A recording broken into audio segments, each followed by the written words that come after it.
Hey, what's up guys? Welcome back to the channel. Today I wanted to make a quick video on some of the hotkeys that I have set up in Bitwig. I find that the customization in Bitwig is just impeccable in comparison to some of the other DAWs that I use, right? I use FL Studio, Studio One, Ableton. And one thing that I love about Bitwig is the fact that you can just set up your own custom keys to make navigation fast.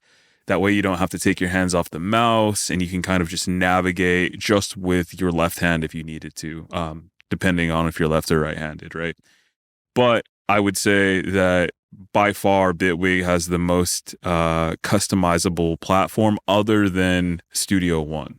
So today I wanted to go over some of the hotkeys that I actually have set up that help me really navigate Bitwig. We'll quickly go over them. I have a Notion document pulled up here. We can kind of go through them and then I'll kind of show you them in action. So here I have them pulled up. That way you can kind of just see at a glance of what I'm doing. I don't have a program that shows my button presses as I press them. So this is the next best thing. So I kind of like to set up, like I said, I like to set up my hotkeys primarily on my left hand. I want to be able to do everything from my left hand and use my right hand for mouse clicks, or when I'm adding, MIDI programming, clicking through different menus, maybe tweaking the parameters on a macro or on a specific effect plugin, right? In my left hand, I want primarily to be able to do all of the editing. So clicking, pointing, slicing, duplication, delete. I hate having to take my right hand off the mouse to be able to do these things. And while, yes, that's a very, small move in terms of, operation, I think that every click really counts. Every second counts when you're producing. You want to be able to be as streamlined as possible. So that's why, again, when I'm in the zone, I don't want to have to be thinking and taking my mind off of whatever I'm doing, looking at the keyboard to kind of find where I need to go. Now, a lot of these are going to be a little bit intuitive, and some of them, it's going to take you a while to kind of internalize these because it's a little bit different. Some of the keys don't correspond to like letters, right? Like for instance, E for detail editor, right? Or F for the device panel. So some of it's just you're going to have to fill it out. And again, these are starting points. Like these are just starting points to use your left hand more and more to do the main work in your sessions. You can customize it however you want, but this is kind of how I go about it. So W for me, I kind of use primarily just like in gaming, if you guys have ever done any gaming, primarily you use WASD as the ways to like go up, down, left, and right. I primarily have my hand set there and I use those as my main tools. So we have W, S, A, and D as the main tools. So we have the pointer at W, the S is the slice tool, which comes in so clutch when you're editing vocals or audio and you're wanting to just cut a piece, right? A is zoom to fit. Instead of having this set up with my automation, I tend to use the zoom more and more, right? Then more often than the automation.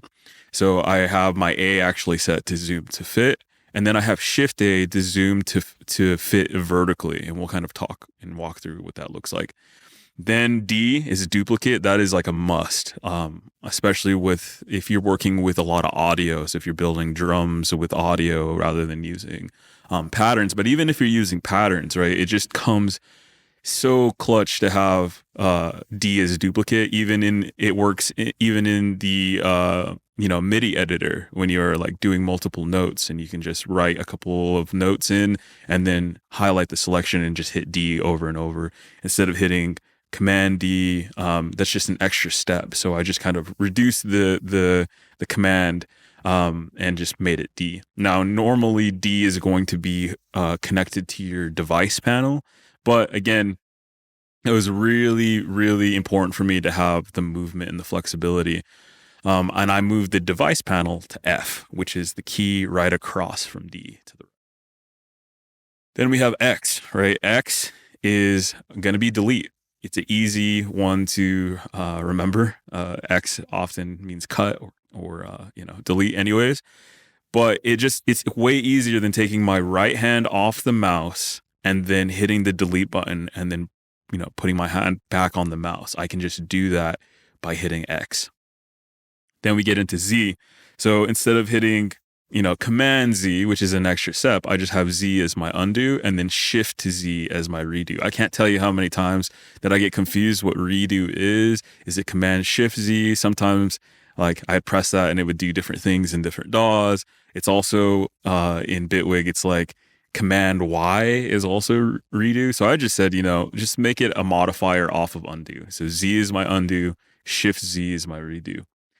Then I have C, right, which is bounce in place, right? This is way easier than having to do Command B. Again, the B key is on the right side of my keyboard, requires me to take my hand off my mouse. So here with, moving my finger down from D to C is a really easy movement there. And I use bounce in place a lot. The music that I create requires a lot of resampling or turning my MIDI into audio and then editing it further. So this just makes it really easy, right? Where I can hit C and that's going to bounce my audio in place without the effects. It's just turning the MIDI to audio, or if I do any slices, it's turning it into an audio file with those slices baked in. Then I have that modifier off of C. So Shift C is bounce in place pre-fader. So this is like if I want the effects that I have on the chain baked into, whatever I'm working on, whether that's a MIDI file or maybe a piece of audio, I can hit Shift C and that's going to bake those effects in there and leave it, the fader accessible. So if I have this at -10 or something, that fader will still be preserved. So I can still move this and it's not going to, bake that level change into the actual file. So this comes in handy too. Shift C is pretty much, bake my effects in. Tab is consolidate. So I use the tab button to actually, conjoin audio or conjoin MIDI patterns, or this really helps a lot for, maybe you highlight a section and that allows you then when you press tab to create a MIDI pattern, the size of that selection, kind of like you can do in Ableton with the Command Shift M. Same kind of function there, but I have that as tab. So that just makes it really quick to start MIDI patterns or to conjoin two different patterns. Then we go into the navigation. So then I have E as my detail editor. So that's going to pull open, my editor here at the bottom for audio and the detail editor or even the MIDI piano, right? Depending on what type of clip it is. Then I have my F is device panel. So if I press that, that's going to open up all of my devices, all of my effects. I'm going to be able to see that at a glance for each track. I have R that opens up my automation, right? That opens up the automation on the arrangement view, right? So I have that at a glance. I can open that up per track and, mess with automation if I need to. I don't find it, again, as important as keeping it on that A key. That's why I moved it to R. And then I have 1 that is my pen tool, which really comes in handy when you are in the MIDI editor. You have 2, which is your spray can. Then you have 3 to make the grid larger, 4 to make the grid smaller, and then 5 for a time selection tool. So those are pretty much my keys here. You can, screenshot this, and this will really help you set up your setup as far as those hotkeys. But in action, I can kind of show you, right? So when we're navigating here, right, like I said, my W key switches to a pointer. And the thing that you're also going to want to know is the reason why I had my time selection tool connected to 5 rather than another hotkey is that if you come to this menu here and you open this up, and this took me a while to figure out, I actually had to message Bitwig and they got back to me with this. But if you click this here, pointer tool supports time selection. This is really, really nice because what this allows you to do is at the top of a track, right? So we have a track here. At the top of the track, you have the pointer tool, right? Where you can kind of do a selection like that. At the bottom half of the actual track here, it goes into the time selection. So, at the top of the track, if you want to grab the track, you can grab it at the top here and move it around. if you want to highlight a section in the track, you can just be on the bottom half of the clip, which is really similar to Studio One. And I really love this workflow because this requires me to not have to change between the two. And it feels a lot more like Ableton, which is just, this is one of the things that I think they do really well in Ableton as far as the arrangement view. But it just feels a lot better. So we can grab things and move them around. Or if you go to the bottom of the track, you can highlight things and turn them into a time selection, which just really helps for workflow, right? So again, when I press W, that's going to be my pointer tool. If I want to then slice something, I press S underneath it and I can slice that immediately, right? Then I have, like I said, my Z is connected to undo. So if I want to undo it, I can just hit Z. If I want to redo it, I can hit Shift Z and redo that, right? If I wanted to. Another cool thing is, let's say I want to duplicate this pattern. I can just select it with my pointer tool and then I hit D. And now I can duplicate this as many times as I want. Say I want too many, well, then I can hit Z and undo them, right? Really, really sick workflow. Also, then we have the zoom with A, right? So zoom to fit. If I hit A, it's going to zoom me into the pattern so I can see that. And Shift A is going to open that so I can see a little bit more detail on that if I needed to. So Shift A kind of opens it vertically. And then if I hit, toggle through A, it's going to show me the whole track or what I have selected, the whole track or what I have selected, right? So it just comes in handy to zoom in and zoom out really quickly, especially when you're working with maybe smaller MIDI clips, right? So again, super handy to have that set up on A. So what's really cool is if I select both of these clips here, right? And I select both of them, like I said, if I press Tab, that's going to conjoin the patterns together. I can always undo that, right? But Tab is just a really easy shortcut to be able to conjoin these patterns together, which is super handy when you are either conjoining patterns together, or for instance, if I wanted to create a new pattern on my instrument here, all I would have to do is highlight this time selection and hit Tab. And now I have a MIDI clip that's exactly the size that I need to start working on, right? And then if I wanted to, I can hit Shift L and loop that just to make it a little bit easier for me to keep working on this pattern over time. I might actually shift that over because I actually had to take my hand off my mouse to hit Shift L. So I might, in the future, try to put that looping feature on my left hand as well. But for right now, I think I have everything I need. Moving to the other keys here, we have now the ability, again, to bounce in place. So C is going to bounce this audio. So right now I have this MIDI pattern here.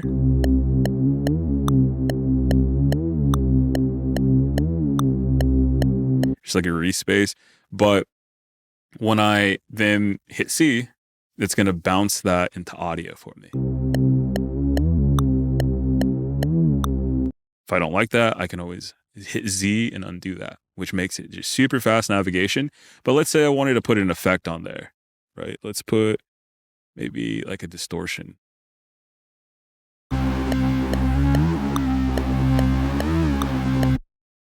Now, if I wanted to bake that in, and let's say I wanted to also turn this down a little bit. Well, now I just highlight the track, I hit Shift C, and now I could turn that distortion plugin off, save some CPU. And that's baked in, and I have still the fader to play with it and level it where I want to level it. At 0, it's the original level before I did it, right? So if I hit, Z and undo all of this here.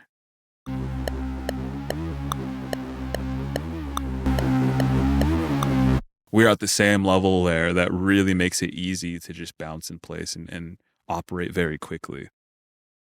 Then again, we have F, which is our device panel. So if I hit F, it's going to bring up the effects. So if I like to use the inspector a lot of the times to add the effects, but if I'm doing any tweaking or modulation or anything like that, I can just select the track, hit F, and then there is my device panel. If I hit E, that's going to pull up my editor, right? So if I'm on a MIDI clip, that's going to be the MIDI editor here. And then if I'm on audio, it's going to be the audio editing panel, which is, again, you can switch them on and off, or toggle them down, or switch them, right? So we can go F, E, and we can see all that good stuff there.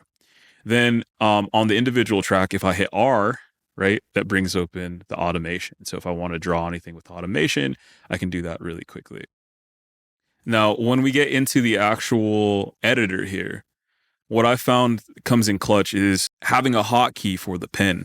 Because when we're just in here with the pointer, we have to click and then we have to drag, right? And then even deleting, we have to, double click on the actual note to delete it. You can, double click on it and hold it and drag it, but it feels a little wonky to me. So having the pen editing tool as a hotkey is also very important to me when I'm doing MIDI stuff. So what we can do again is hit 1, and that's going to switch to that pen tool, which allows me to quickly write notes in, which makes it a whole lot quicker. And even if it's by a couple of seconds, right, this means a lot to me in the terms of my workflow, right? So this makes it really easy to just go in there and to write in MIDI patterns with 1, right? And then if I want to do some kind of like repetitious pattern, I can use 2, which opens the spray can. So now I can do these really quick repetitions, and this comes in handy when you're programming like hi-hat rolls or drum buildup, right? It makes it really, really easy to do that. And then because of the fact that this obviously makes repetitions of the note based off of the grid size, I have 3 and 4 routed to make the grid larger and smaller. So 3 makes the grid larger, so I have more notes. And then if I undo that, then I have 4 that makes the grid smaller. So if I want to do like 8th notes or 16th or 32nd notes, if I zoom in a little bit more, you can see that. This makes it really easy to just, switch up the patterns if I want to go the amount of length that I need to do. And then again, Z to undo that if I don't like that. So that just makes it super, super efficient for me. 5 is the selection tool, because sometimes I find that depending on the menu that you're in, like a lot of the times, the way that the pointer tool works in the arrangement view doesn't work the same way in this view, right? So sometimes you want to be able to make a selection. That way you can duplicate it, right, with the D. But I will say that's why I still have my time selection tool set to a hotkey, but it's 5. Just in case I'm in the MIDI editor already, because oftentimes I move my hand up to 1, 2, 3, 4 when I'm in the MIDI editor, right? And then if I need to make a selection, I can hit 5, duplicate that selection, and then hit D, which duplicates it, right? Makes it really, really easy. Another cool feature about the pen tool, though, is really cool. So remember how I was saying, if we're in the arrangement view, say we don't have this clip here, and we want to make a clip whatever size, we kind of have 2 ways of doing it. We have one way, which again uses the pointer time selection tool. So again, at the top, it's the pointer. At the bottom, it's the time selection. So we can make a selection as big as we want to. And then, of course, I can hit tab, right? And that's going to make that section as long as I want. For me, that feels a little bit faster, a little bit more intuitive, but if you wanted to, you can also switch to a pencil. If you switch to the pencil tool in the arrangement view, now you can actually draw that as long as you need it to go. Which, if you have snapping on your grid, which I would advise you have if you're doing that, it makes it a little bit easier to kind of dial in the exact length. Maybe you don't want to go through multiple button presses there. But for me, it's just easy because if you have, W selected, which is your pointer tool, you come to the bottom here, you do that, and you hit tab, which is like really close to A anyways.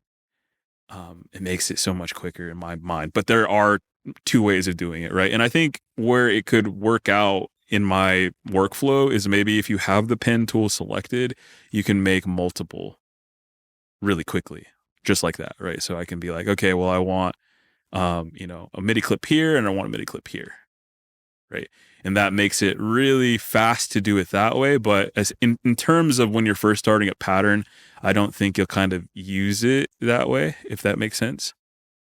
I think a lot of the times you're going to be working on one pattern at a time, unless that's something that that you want to do. You can use the pen tool to kind of allow you to work in multiple sections. But I find that time selection with the tab just really, really works well.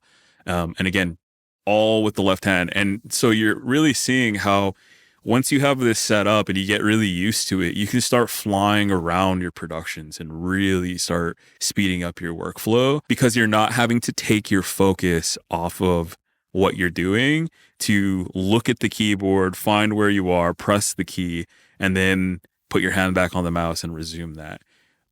That's fine every once in a while, but it stacks up over time and you just lose minutes. And the biggest thing for me is you lose focus.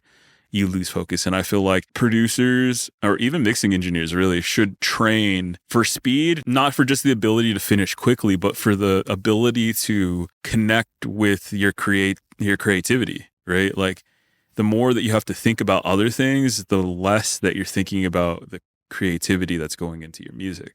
So if you can make these things automatic and just really fast, you can start really just, flowing as much as you want. So those are my tips for you about the hotkeys. I hope you liked this video. If you guys have any other questions or maybe any other hotkeys that you like that are connected that would help my workflow based off of what I just showed you, feel free to comment those in the comment section. Also, if you're new here, don't forget to subscribe and ring the bell notification for more tips on Bitwig. I'll see you guys in the next one.